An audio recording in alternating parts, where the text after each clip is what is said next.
এটা হচ্ছে flower herbarium, ফুলের মমি বলে অনেকে।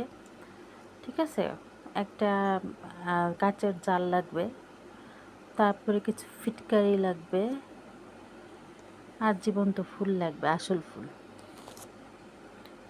তো পানি প্রথমে ফুটিয়ে নিছি, তারপর ঠান্ডা করে পরিমাণ মতো ফিটকারি দিছি। কেমন হয়েছে জানাবেন তো।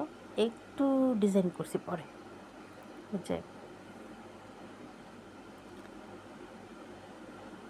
রিবনের মতো একটা ইয়া পাওয়া যায়, বউয়ের মতো একটা ডিজাইন হয়, সেটা দিয়ে।